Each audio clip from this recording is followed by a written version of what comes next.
એનું નામ તુલસી એટલા માટે પડ્યું છે કે રૂપનું અંબાર હતી, એની તુલનામાં કોઈ ના આવી શકે, એટલા માટે નામ તુલસી રાખ્યું છે. સૌંદર્યમાં સૌંદર્ય, અનુપમ સૌંદર્ય વાળી સ્ત્રી હતી આ, એનું નામ તુલસી રાખ્યું. પૃથ્વી ઉપર આવવાથી પ્રકૃતિ દેવી એવી સ્ત્રી બીજી કોઈ નહીં હોય કે જે આ તુલસી હતી. બધા જ લોકો માન અને સન્માન આપે, પણ એને ઈચ્છા થઈ કે મારે ભગવાનને ભજવા છે, મારે પરમાત્માને ભજવા છે. ત્યારે કહેવાય છે કે 1 લાખ વર્ષ સુધી એણે બદ્રીવનમાં જઈ અને તપ કર્યું છે. તુલસીના પ્રાગટ્યની કથા છે, વૃષભધ્વજ રાજાની એક કથા છે, એના ચરિત્રનું વર્ણન છે. શંખચૂડ નામનો અસુર તુલસીને પરણે, પણ પત્નીની જો એક સેવા હોય, પત્નીની એક ઉપાસના હોય, તો એ ઉપાસનાને લઈ અને પતિનું ક્યારેય અહિત ન થાય એવું વરદાન મેળવનારી એક સ્ત્રી એટલે આ તુલસીની કથા છે. બાપજી મને બતાવો આ તુલસીની કથા. ભગવાન નારાયણ કહે છે કે સાંભળો નારદ, વિષ્ણુના જ અંશમાંથી ઉત્પન્ન થયેલા એક દક્ષ સાવરણી મનુ પોતે પરમ પવિત્ર, કીર્તિમાન, પુણ્યશાળી એવા વિષ્ણુ ભક્ત હતા કે જેમણે ભગવાનની ખૂબ આરાધના કરી છે, ધર્મપરાયણ હતા. અને એને જે વંશ વારસાગત ચાલતો આવ્યો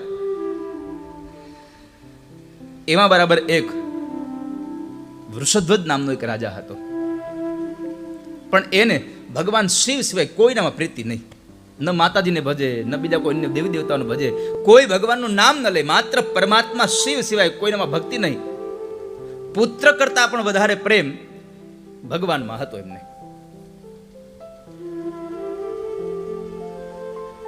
બધા જ ભગવાનની પૂજાનો પરિત્યાગ કરેલો.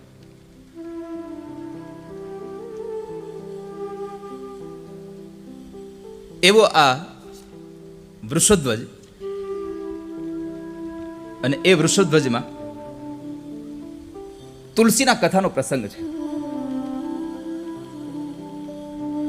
એક વખતના સમયે અભિમાનમાં આવી અને ભાદરવા મહિનાની અંદર એ મહાલક્ષ્મીની પૂજા જ્યાં થતી હતી એ પૂજાની અંદર વિઘ્ન કરવા માટે જતો એ, અને એવા પ્રકારના પાપને લઈ માઘ મહિનાની અંજવાળી પંચમના દિવસે સમસ્ત દેવતાઓ દ્વારા વિસ્તૃત રૂપથી જે જાણવાવાળી સરસ્વતીનું જે પૂજા થાય છે એમનો પણ એને ત્યાગ કરવા દીધો, એનો પણ એને ત્યાગ કરી દીધો.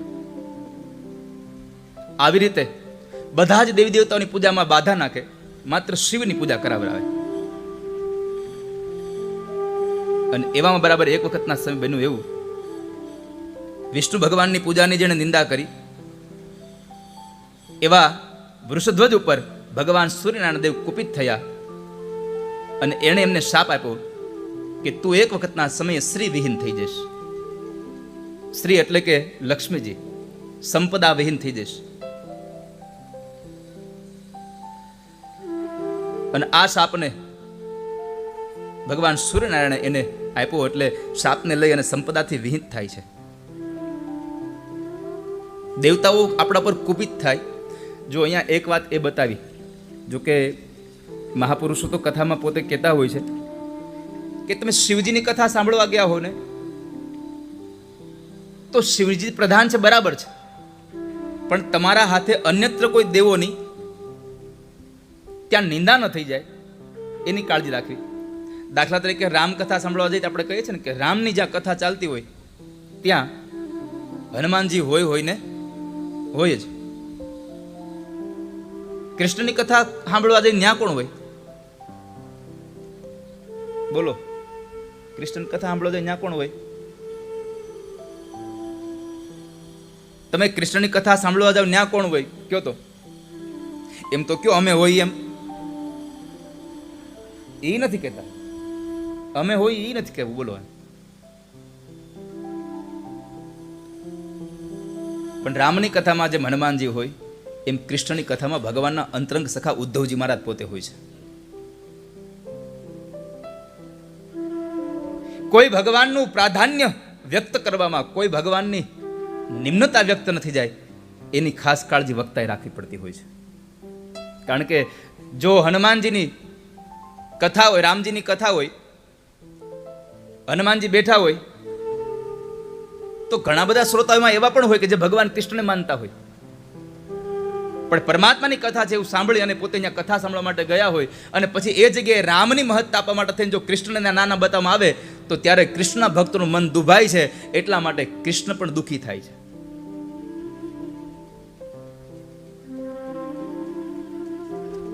અહીંયા એ જ બન્યું કે શિવજીનું પ્રાધાન્ય આપવા માટે થઈ લક્ષ્મીજીનો યજ્ઞ બંધ કરાવ્યો, સરસ્વતીની પૂજા બંધ કરાવી અને અંતે શાપનો અધિકારી બન્યો. શાપનો અધિકારી અંતે બને છે. તો એમાં આ તુલસીની કથા, તુલસીનો પ્રાદુર્ભાવ ક્યાં થયો? રાજા ધર્મધ્વજ અને પત્ની માધવી દેવી, એક પ્રસિદ્ધ રાજા હતો અને એ ગંધમાદન પર્વત ઉપર ઉપવનની અંદર વિહાર કરતા હતા બેઉ. અને ઉપવનમાં અનેક પુષ્પોથી ભરેલા એ વૃક્ષો, વનસ્પતિઓ, ફળથી ભરેલા વનસ્પતિઓ, એકદમ રમ્ય એવું ઉપવન હતું કે જ્યાં માણસને બેસવું ગમે. આપણે સારો બગીચો જોઈએ નથી કહેતા કે ચાલો બેસીએ. હવે આપણે અહીં ખાલી રોડે બહાર નીકળે, સામે ડુંગરો જ છે ને તડકો છે ને, ત્યાં નથી કાંઈ કોઈ જાતનું સુશોભન કર્યું, છતાં પણ આપણી આંખને ગમે એવું રમ્ય અહીંયા ઉપવન જેવું દેખાય છે આપણને. એવા જ પુષ્પોથી, એવા જ ફળોથી ભરેલા એ વૃક્ષો પણ ત્યાં હતા અને એનાથી એ સુંદર એવું ઉપવન દેખાતું હતું. અને એવા ઉપવનની અંદર માધવી દેવીએ ત્યાં ગર્ભને ધારણ કર્યો છે. અને વિચરણ કરતા કરતા કરતા એક સમય થયો અને એ સમયાંતરે માધવીએ કાર્તિકી પૂર્ણિમાના દિવસે ધર્મધ્વજની પત્ની માધવી, એમણે પોતાને ત્યાં કાર્તિકી પૂર્ણિમાની તિથિએ શુક્રવારનો દિવસ હતો, એ શુભ દિવસ, યોગ બધું જ સરસ હતું. અને એવાની અંદર લક્ષ્મીના અંશરૂપી એક કન્યાને એને જન્મ આપ્યો છે. કન્યાને જન્મ આપ્યો. જન્મતાની સાથે જ આ દીકરી મોટી થઈ જાય દેવયોગે કરીને. અને જ્યારે એ દેવયોગે એ કન્યા મોટી થઈ તો એને વૈરાગ્ય લાગ્યો. એને થયો સંસાર નથી ભોગવવો, મારે ભગવાનની પૂજા કરવી છે. એનું નામ તુલસી એટલા માટે પડ્યું છે કે રૂપનું અંબાર હતી, એની તુલનામાં કોઈ ના આવી શકે, એટલા માટે નામ તુલસી રાખ્યું છે.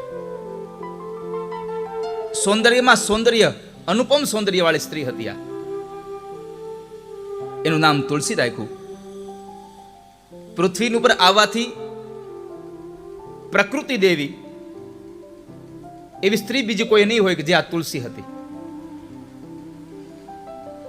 બધા જ લોકો માન અને સન્માન આપે, પણ એને ઈચ્છા થઈ કે મારે ભગવાનને ભજવા છે, મારે પરમાત્માને ભજવા છે. ત્યારે કહેવાય છે કે 1 લાખ વર્ષ સુધી એણે બદ્રીવનમાં જઈ અને તપ કર્યું છે. બદ્રીવનમાં જઈને કઠિન તપ કર્યું 1 લાખ વર્ષ સુધી. પંચાગ્નિને તપાવ્યો, પંચાગ્નિમાં બેસી અને પોતે ભગવાનની પૂજા કરે.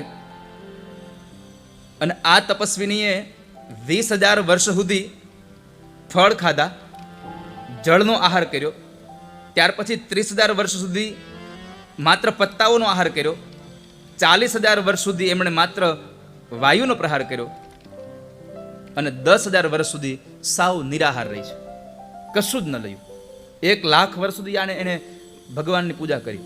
અને મેં ગઈકાલે કહ્યું હતું કે યુગે યુગે આવરદાઓ નાની મોટી થતી જાય છે. સતયુગમાં બહુ આવરદાઓ મોટી હતી, એટલે તો ભગવાને આવીને ધ્રુવને રાજ્ય આપ્યું કે તને હું 36,000 વર્ષ સુધીનો રાજા બનાવું, જા. 36,000 વર્ષનું રાજ્ય આપ્યું ભગવાને. એક પગે ઉભા રહી અને ભગવાન બ્રહ્માજીની એને ઉપાસના કરી છે. ત્યારે આટલું તપ કર્યું, 1 લાખ વર્ષ તપ કર્યું તો ભગવાન આવ્યા.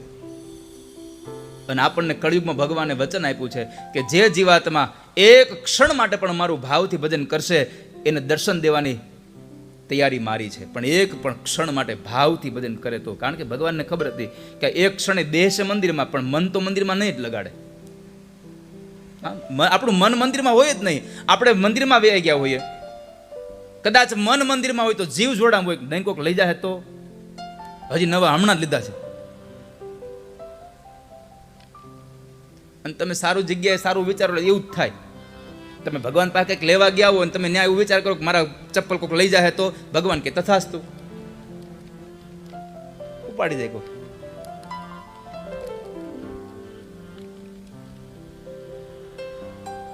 બ્રહ્માજી પ્રસન્ન થયા અને બ્રહ્માજી આવ્યા. બ્રહ્માજી કહ્યું, માગો તુલસી, તમારા વ્રત અને ઉપવાસથી હું પ્રસન્ન થયો છું, તમારે જે જોઈએ તે માગી લ્યો. ત્યારે એમણે કહ્યું કે ભગવાન, હું પૂર્વજન્મમાં તુલસી નામની ગોપી હતી, ગોલોકમાં મારો નિવાસ કરતી હતી, અને એ સમયે ભગવાન કૃષ્ણ પ્રિયા એની અનુચરી, એની અંશ સ્વરૂપા અને એની પ્રેયસી સખીઓ રૂપ પ્રતિષ્ઠિત હારે હતી. એક સમયના સમય બન્યું એવું કે જ્યારે ભગવાન શ્રી કૃષ્ણની સારે અચેત અને અતૃપ્ત અવસ્થામાં રાસની અધિષ્ઠાત્રી દેવી ભગવતી રાધા જ્યારે રાસ મંડળની અંદર એ મને જોવે છે, અને એમણે કૃષ્ણની આટલી બધી જ ભર્સનાઓ અને એણે કુપિત થઈ અને એમણે મને શાપ આપ્યો છે કે તું મનુષ્યોનીમાં જઈ અને જન્મ પ્રાપ્ત કરીશ. રાધાજીના શાપને લઈ અને હું મનુષ્યોનીમાં આવી છું. ત્યારે ગોવિંદે પણ મને કહ્યું, ભગવાન કૃષ્ણે પણ મને કહ્યું કે દેવી, આપ ભારત વર્ષમાં જન્મ લઈ ઘોર તપશ્ચર્યા કરી બ્રહ્માજી પાસે વરદાન માગજો, અને એ વરદાનમાં અંશ સ્વરૂપ ચતુર્ભુજ વિષ્ણુનો પતિ સ્વરૂપમાં પ્રાપ્ત માળે થાય આવું વરદાન તમે માગજો, એટલે ભગવાન બ્રહ્માના કહેવાથી તમને એ વરદાન મળશે. અને એટલું કઈ ભગવાન કૃષ્ણ ત્યારે અંતર્ધ્યાન થઈ ગયા. હે ગુરુ, દેવી રાધાના ભયથી આ મારું શરીર ત્યાગ કરી અને મેં ભૂમંડળમાં જન્મ લીધો છે. મારી ઈચ્છા છે કે મને કૃષ્ણ મને મારા પતિ તરીકે મળે, મને ભગવાન મારા પતિ તરીકે મળે, આવું વર મને આપો. બ્રહ્માજી કહે છે કે કૃષ્ણના અંગમાંથી પ્રાદુર્ભૂત અને એનો જ અંશ સ્વરૂપ તેજસ્વી એવો સુદામા નામનો એક ગોપી હતો, અને આ જ સમયે ભારત વર્ષમાં એ જન્મ લઈને આવ્યો છે રાધાજીના શાપને લઈને, અને એ રાધાના શાપને લઈ અને દનુ વંશમાં ઉત્પન્ન થયો છે, અને એનું નામ છે શંખચૂડ. તો હું તને કહું છું કે તું એની સાથે લગ્ન કરી લે, એ ભગવાનના જ અંશ સ્વરૂપે છે, તો તને એમાં ભગવાન જ મળી જશે. એના સમાન આ ત્રણ લોકમાં બીજું કોઈ છે પણ નહીં. આ વાતને લઈ બ્રહ્માજી કહે છે કે એ સમુદ્રમાંથી અત્યારે ઉત્પન્ન થયો છે, ભગવાન શ્રી કૃષ્ણના અંશથી એને બધી જ પૂર્વજન્મની વાતો યાદ છે, પણ જ્ઞાજન્મની વાતો પરમાત્મા જેને યાદ રાખવા દઈને સારું છે. જેનો સારો સ્વભાવ, સારી વિચરણ હોય એને રેત બરાબર છે.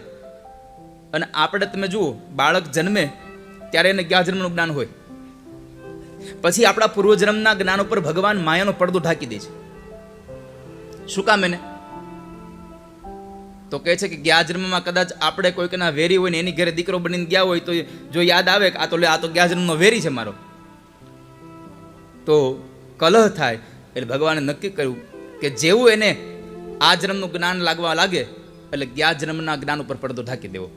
નહીં તો જન્મતાની સાથે બાળક પોતાના માતાના સ્તનપાનથી પોતાનું પેટ ભરે, આ જ્ઞાન આવ્યું ક્યાંથી એને?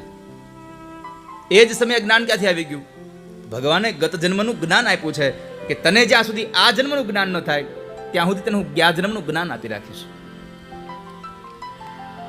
તો ભગવાનની બધી જ ક્રિયાઓથી, ભગવાનના બધી જ કૃપાઓથી અને ગયા જન્મની બધી જ વાતો યાદ છે. એટલે હું તમને પ્રાર્થના કરું છું કે તમે આ જન્મની અંદર તમે સુદામાની પત્ની બનો, ત્યારબાદ શાંત સ્વરૂપ ભગવાન નારાયણ તમને પતિ રૂપમાં વરણ કરશે. એટલે તમે અત્યારે તમે એનું વર્ણન કરી લ્યો. દેવયોગને લઈ અને ભગવાન નારાયણના શાપથી તમે આખા વિશ્વને પવિત્ર કરવા વાળી પાવન એવી વૃક્ષ વનસ્પતિમાં પ્રતિષ્ઠિત થશો, અને સમય જતા એ તમે તમામ પુષ્પોની પણ પ્રધાન દેવી થશો. સાથે સાથે તમે ઔષધિઓની અધિષ્ઠાત્રી દેવી પણ બનશો. તમે જુઓ, ગમે તેટલી ઔષધિઓ બને, એ ઔષધિઓમાં તુલસી વપરાય છે. તુલસી છે એ ઔષધિઓની અધિષ્ઠાત્રી દેવી છે. બીજી વાત, તમે ભગવાન વિષ્ણુને પ્રિયા છો, દેવતાઓને પ્રિયા છો, એટલે કોઈ પણ ભગવાનની પૂજા થાય એ ભગવાનની પૂજામાં તમારી સેવા હશે. જે પૂજામાં તમારું પત્ર ભગવાનને નહીં ચડે, જે પણ ભોગ ભગવાનને લગાવવામાં આવે, એ ભોગ ભગવાનને લગાવવામાં તમારું જો તુલસી પત્ર નાખવામાં નહીં આવે તો એ ભોગ ભગવાન નહીં જમે. અહીંયા ભગવાને વાત બતાવી કે પરમાત્માને જ્યારે તમે થાળ ધરો ત્યારે તુલસી પત્ર અવશ્યમાં રાખવું. તુલસી પત્ર વગર ભગવાન ભોગ જમતા નથી. તો પરમાત્માને તુલસી પત્ર અર્પણ કરવું. સાથે સાથે બ્રહ્મા કહે છે કે હે દેવી, વૃંદાવનમાં જઈ અને તમે વૃક્ષ રૂપને પામશો એટલે તમે વૃંદાવની પણ કહેવાશો, તમે સતી વૃંદા પણ કહેવાશો. તમારા જ પવિત્ર ભાવથી તમામ ગોપ ગોવાળો, તમામ લોકો ભગવાન માધવની પૂજા કરશે અને તમે વૃક્ષોની અધિષ્ઠાત્રી બની અને ગોપ સ્વરૂપ ભગવાન શ્રી કૃષ્ણ સાથે સ્વેચ્છાપૂર્ણક નિરંતર તમે વિહાર કરી શકશો. બ્રહ્માજી આટલી વાણી કહી અને બ્રહ્માજી જ્યારે પ્રણામ કર્યા બ્રહ્માજીને તુલસીએ, અને ફરી પાછું એને કંઈક કહ્યું કે હે તાત, તમે મને એ બતાવો કે હું તમને સત્ય કહું છું કે 2 હાથવાળા શ્યામ સુંદરમાં મને જે પ્રીતિ છે એ 4 હાથવાળા ભગવાન વિષ્ણુમાં મને પ્રીતિ નહીં જાગે. મારે 2 હાથવાળા ઠાકોરજીમાં પ્રીતિ જોઈએ છે. મારે ગોવિંદને પ્રાપ્ત કરવા છે, ચતુર્ભુજ નારાયણને નહીં. એટલા માટે હું તમને પ્રાર્થના કરું છું કે મને રાધાના ભયમાંથી, રાધાના શાપમાંથી મુક્ત કરી દો અને મને મારું ઈચ્છિત ફળ આપો. ત્યારે બ્રહ્મદેવ ફરી પાછા બોલ્યા કે તને ભગવતી રાધિકાના 16 અક્ષરવાળો એક મંત્ર પ્રદાન કરું છું અને એ મંત્રનો તમે જપ કરશો તો રાધાજી તમારા માટે પ્રાણ તુલ્ય થઈ જશે અને તમે બંને શ્રી કૃષ્ણ અને તુલસી એ ગુપ્ત પ્રેમને રાધિકા નહીં જાણી શકે અને રાધાને સમાન ગોવિંદની જે પ્રેય પ્રાપ્તિ થઈ છે એવો જ પ્રેય તમને પ્રાપ્ત થશે. માટે તમે રાધાના એક મંત્રને તમે એનું અનુષ્ઠાન કરો. આટલું કહી અને ભગવાન બ્રહ્માએ દેવી તુલસીને ભગવતી રાધિકાનો 16 મંત્ર આપ્યો, ઉત્તમ સ્તોત્ર આપ્યું, ઉત્તમ કવચ આપ્યું અને પૂજાનો વિધિ બતાવી અને ભગવાન બ્રહ્માજી ગયા છે. આ બાજુ તુલસી દેવીએ રાધાજીનું એ ભગવતીની જેમ ઉપાસના કરી અને બ્રહ્માને જેવું કહ્યું હતું એ જ પ્રમાણે એની પૂજા અર્ચન કરી અને એના પ્રભાવથી એના જીવનમાં દિવ્યતા આવવા લાગી છે. દુર્લભ એવા મહાન સુખોનો ભોગ લાગવા લાગ્યો એને. ધીમે ધીમે પોતાનું સમય પસાર કરવા લાગી. એમાં તુલસી અને શંખચૂડના દર્શનની વાત છે. એક વખતના સમયે ભગવાન નારાયણ કહે છે કે એક વખતનો સમય હતો અને વૃષધ્વજ એની આ નવયુવાન દીકરી એ તુલસી અત્યંત સંતુષ્ટ પ્રસન્નચિત્તવાળી થઈ અને એક શયન ઉપર રહેતી હતી અને આવા સમયે એના મનની અંદર કામના 5 બાણો લાગ્યા છે. તો એને પોતાના શરીરને આખા ચંદનથી એનું લેપન કર્યું, પોતે શણગાર સીધા, નત નવા એવા આભૂષણો પહેર્યા છે અને એવામાં બરાબર એક શંખચૂડ નામનો એક જે અસુર છે, જે રાધાજીના શાપને લઈ સુદામા નામનો જે ગોવાળ હતો એ દાનવ બનીને આવ્યો હતો, એનું અને તુલસીનું ત્યાં મિલન થાય છે. શંખચૂડે પ્રશ્ન કર્યો, આપ કોણ છો? શા માટે અહીંયા આવ્યા છો? અહીંયા આવવાનું તમારું પ્રયોજન શું છે? અને આ બધા જ પ્રશ્નોને સાંભળી અને તુલસી કહે છે કે હું ધર્મધ્વજની પુત્રી છું. તપોવનમાં તપસ્યા કરવા માટે નિમિત્ત એક તપસ્વીને મેં રૂપમાં રહી છું.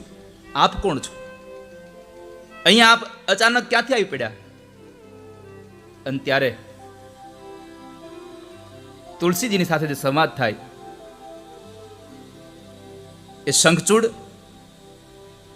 પોતાની ઓળખાણ આપતા કહે કે હું, હે દેવી, તમે આ સમયે જે અહીંયા ધર્મશાસ્ત્રની વિરુદ્ધ તમે અહીંયા મારી સાથે વાત કરી રહ્યા છો, અપરિચિત પુરુષ સાથે અપરિચિત સ્ત્રીને ક્યારેય વાત ન કરવી.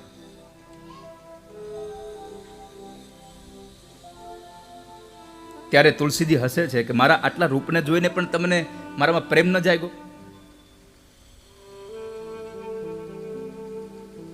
શંખચૂડ કહે છે, તુલસી, તમે તમારા સૌંદર્યના વખાણ કરો છો, તમે જે ધર્મશાસ્ત્રની વાતો કરો છો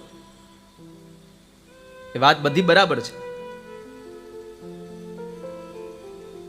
પણ મને હવે થોડુંક સાંભળો. મને સત્ય અને અસત્યમાં જે ખ્યાલ છે તેને તમે સાંભળો. વિધાતાએ બધાને મોહિત કરીને અહીં મોકલ્યા છે. વિધાતાએ સૌનું એક એક પાત્ર શોધીને અહીંયા મોકલ્યા છે.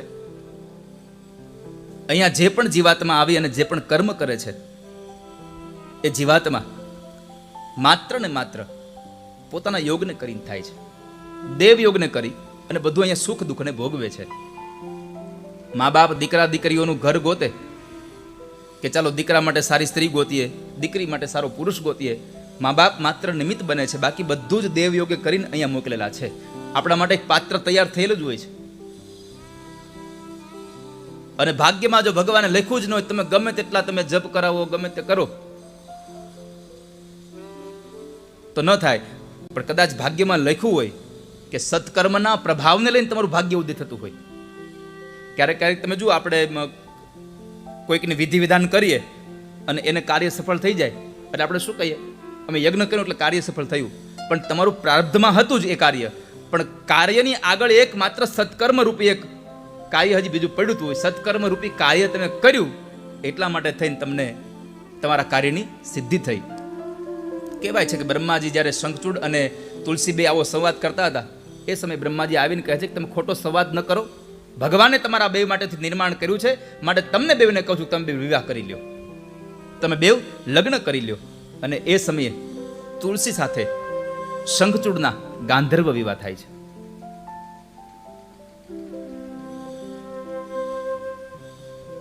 એ બેવના ગાંધર્વ વિવાહ થયા અને લગ્નના અનેક પ્રકારો બતાવ્યા છે. રાક્ષસી વિધિથી ભગવાન કૃષ્ણએ પેલું લગ્ન કર્યું હતું રૂકમણી સાથે, કારણ કે સ્ત્રીનું હરણ કર્યું. ગાંધર્વ લગ્ન થયા, રાક્ષસી વિધિથી લગ્ન થાય. આપણા વિધિ વિધા ઘણા બધા પ્રકારના લગ્નની વિધિઓ બતાવી શાસ્ત્રોમાં. એમાંનું એક ગાંધર્વ વિવાહ. શંખચૂડ નામનો અસુર અને આ તુલસી બેવના અહીંયા વિવાહ કર્યા છે. અને એ બેવ પોતે ભ્રમણ કરી રહ્યા છે. બેવ પોતે પોતાનું દૈવ્ય દાંપત્ય જીવન જીવી રહ્યા છે. એકબીજાને સુખી કરવાના બે પ્રયત્નો કરી રહ્યા છે. શંખચૂડને પોતાના બળનું પણ અભિમાન હતું. કહેવાય છે કે દેવતાઓને અહીંયા શંખચૂડની સાથે યુદ્ધ થાય છે, પણ તુલસી પાસે એક તપસ્તર્યાની એક માળા હતી અને એમાં ભગવાનનું વરદાન હતું કે જ્યારે તુલસીનું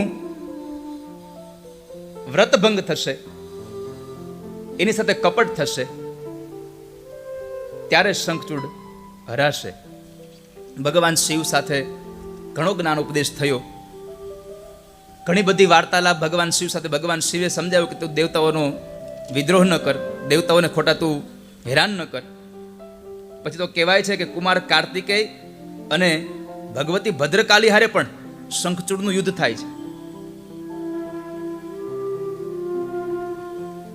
અને ત્યારે એ સમયે આકાશવાણીને લઈ અને પાશુપતાસ્ત્રથી શંખચૂડ અવધ્યનું કારણ છે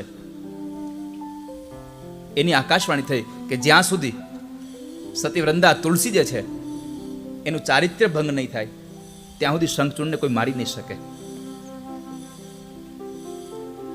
દેવતાઓ સાથેના યુદ્ધમાં દેવતાઓ હારે છે. એક વખતના સમય સંધિ કરવા માટે આવે. શંખચૂડ પાસે જે કવચ હતું એને માગવા માટે થઈ અને ભગવાન નારાયણ પોતે વૃદ્ધ બ્રાહ્મણના રૂપની અંદર આવી અને શંખચૂડ પાસેથી એ કવચને માગે છે. અને ત્યાર પછી જ્યારે શંખચૂડ જ્યારે દેવતાઓ સાથે યુદ્ધ કરે અને એ યુદ્ધમાં ભગવાન નારાયણ પોતે શંખચૂડનું રૂપ લઈ અને તુલસી પાસે આવે છે. તુલસીને એમ કે આ મારો પતિ છે. અને એ જગ્યાએ જ્યારે શંખચૂડની સાથે તુલસી સાથે જ્યારે એનું વ્રત ભંગ કરવામાં આવ્યું, આ બાજુ દેવતાઓના હાથે શંખચૂડ જે હતો એ ભસ્મ થાય છે. અને આ સુદામા નામનો જે ગોપ છે એ પોતાના રૂપને છોડી અને ગૌલોકનો અધિકારી બને છે પાછો. ત્યારે જે આ સતી વૃંદા છે એણે ભગવાનને શાપ આપ્યો. કારણ કે એને તો સતી વૃંદાને તો હતું જ કે મારે વનસ્પતિ બનીને જવાનું છે.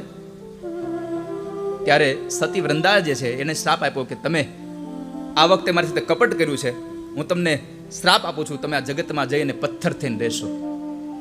જ્યારે સતી વૃંદાએ શ્રાપ આપ્યો ભગવાન નારાયણને, ત્યારે ભગવાન કહે છે કે આ તમારું ઈચ્છિત કરવા માટે હું પથ્થર બનીશ. અને એ પથ્થરમાં, જળમાં તમે પથ્થર બનશો ને એ જળની અંદર તમને જે નાના નાના જીવજંતુઓ છે એ કોરી ખાશે.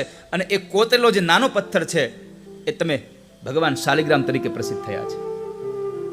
અને એ ભગવાન શાલિગ્રામ તુલસી સાથે એના લગ્ન થાય છે. તમે જુઓ, તુલસીનો ક્યારે હોય ને આપણે શાલિગ્રામને રાખીએ છીએ. તો આ તુલસી જે છે એ સતી વૃંદાનો અવતાર છે.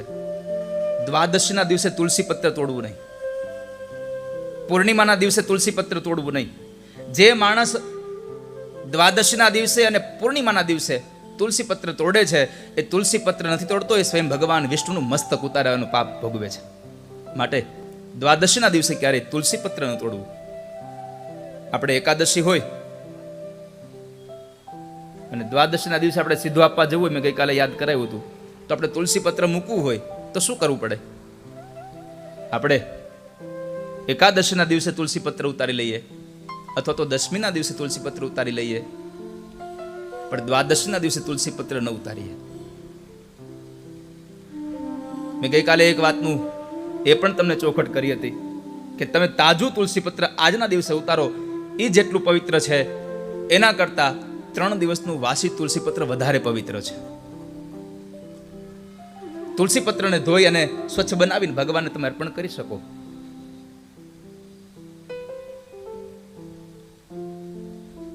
તો આ 3 દેવીઓની કથા, અને એમાં ગંગા રૂપમાં રહેલી આ ભગવાન નારાયણની પત્ની જન્મ પામતા પામતા આગળ સતી વૃંદા સુધી પહોંચે અને ભગવાન નારાયણ પોતે શાલિગ્રામ બને. એ શાલિગ્રામ અને તુલસીનો જે મહિમા છે, એના જે લક્ષણોની કથા છે, એ કથાને આપણે આગળના દિવસે કાલે ગાઈએ. પણ આજે તુલસીના વિવાહ કરાવવા છે ને, 2 ગીતો લગ્ન ગીત તમે ગાઓ. તમે કપડાં પહેરીને આવ્યા નવા નવા, જો ને લગ્નના કપડાં પહેરીને આવ્યા છે, એને એમ કે અહીંયા મંડપ નખા હે જાન આવશે, એવું તો આ કથા એવી ગઈ છે આપણી કે પ્રસંગો બધા ઉજવાના, પાત્રો કોઈ નહીં. પ્રસંગો બધા પણ પાત્રો કોઈ નહીં.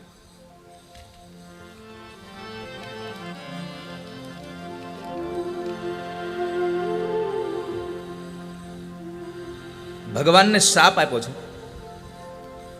તમે પથ્થર બની જાઓ. ભગવાન પથ્થર શું કામ બન્યા? એનું એકમાત્ર કારણ કે જ્યારે ભગવાને તુલસીનું જ્યારે ચારિત્ર્ય ભંગ કર્યું અને શંખચૂડ જ્યારે બળીને ભસ્મ થયો, ત્યારે તુલસીએ કહ્યું કે તમે પાષાણ હૃદયના થઈ ગયેલા છો, તમે મારા ઉપવાસથી તમે મારા વ્રતને તોડ્યું છે, માટે હું તમને શ્રાપ દઉં છું કે જાઓ તમે પથ્થર થઈને રહેશો. જે લવણ સમુદ્ર છે એની અંદર તુલસી શાલિગ્રામ થાય. ભગવાને કહ્યું કે દેવી, તમારી પણ તપશ્ચર્યા હતી અને શંખચૂડે પણ તમને પ્રાપ્ત કરવા માટે થઈને તપશ્ચર્યા કરી હતી. હવે તમે જાઓ, ગંડકી નદીમાં તમારા આ દેહનો ત્યાગ કરો, તમે મારા ધામને પામશો અને તમારા માથાના જે વાળ છે એ વાળમાંથી તમે એક વૃક્ષ બનશો, અને એ વૃક્ષ એટલે તમે સ્વયં તુલસી પોતે ફરી પાછા આવશો આ જગતમાં. બીજી વાત, તમારા આવ્યા પછી પણ તમારું ખૂબ મહાત્મ્ય હશે આ જગતમાં, કે જ્યારે તમે વૃક્ષના રૂપમાં હશો ત્યારે તુલસીના વૃક્ષની કોઈ કંઠી કરીને જો પોતાના ગળામાં પહેરે તો એને અશ્વમેઘ યજ્ઞ કર્યા બરાબરના પુણ્ય પ્રાપ્ત થાય છે. કોઈ માણસનો અંતિમ સમય હોય અને તુલસી પત્ર યુક્ત જળ જો એના મુખમાં મૂકવામાં આવે તો એને ભગવાન કહે છે કે જે માણસના મૃત્યુના સમયે એના મોઢામાં તુલસી પત્ર યુક્ત જળ જે પધરાવશે તો એ મૃત માણસ વૈકુંઠ લાખનો ધામનો અધિકારી બનશે. કાર્તિક મહિનામાં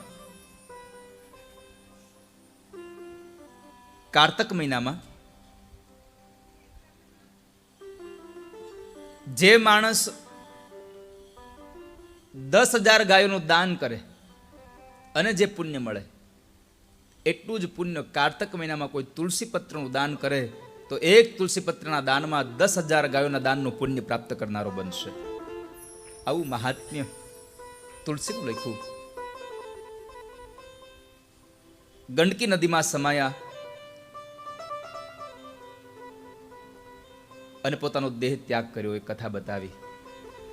હે આજ વગડાવો વગડાવો રૂડા શરણાયુને ઢોલ. હે આજ વગડાવો વગડાવો રૂડા શરણાયુને ઢોલ. હે આજ વગડાવો વગડાવો રૂડા શરણાયુને ઢોલ. હે આજ વગડાવો વગડાવો રૂડા શરણાયુને ઢોલ. હે શરણાયુને ઢોલ પ્રગટ્યા દીવડા જા કમજોર. હે શરણાયુને ઢોલ પ્રગટ દીવડા જાતમ જો. આજ વગડાવો વગડાવો રૂડા શરણાયુને ઢોલ. હે આજ વગડાવો વગડાવો રૂડા શરણાયુને ઢોલ.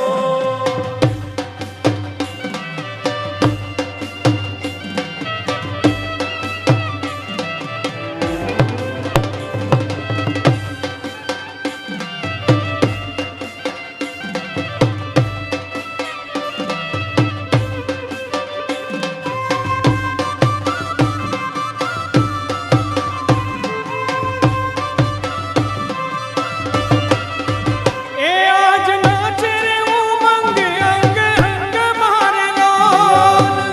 રે ઉમંગ અંગ અંગ મારેલો. એ સખી એવી રંગાણી એના રંગ મારેલો. એ સખી એવી રે રંગાળી એના રંગ મારેલો. એ હું તો બંધાણી સખી એના નજરું ના કોલ.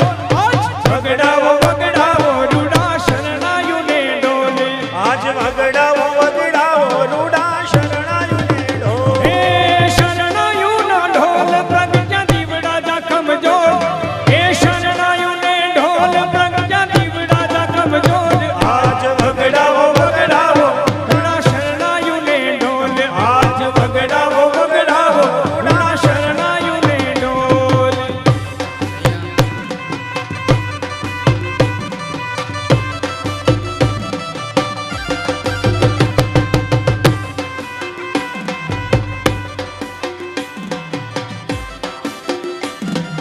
અંબાજીની પાઠશાળાના બધા વિદ્યાર્થીઓ આવ્યા હતા.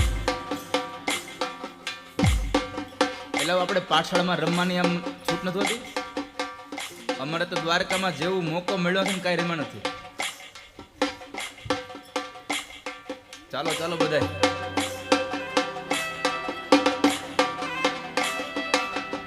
ચાલો ગુરુજીએ જોડા જાહેર.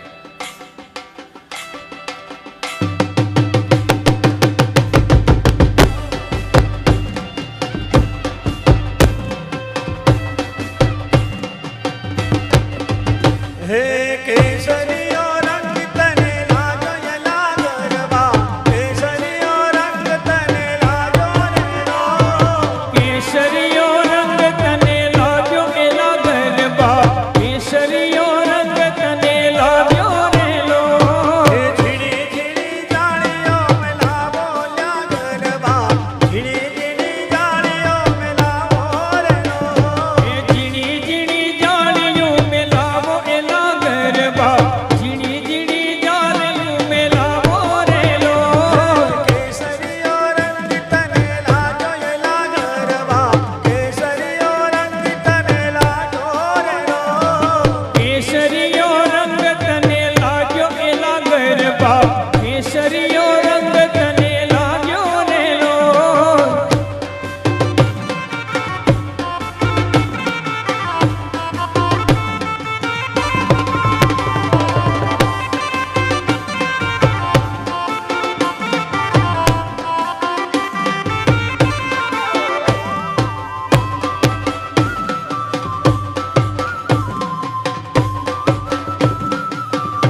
માથે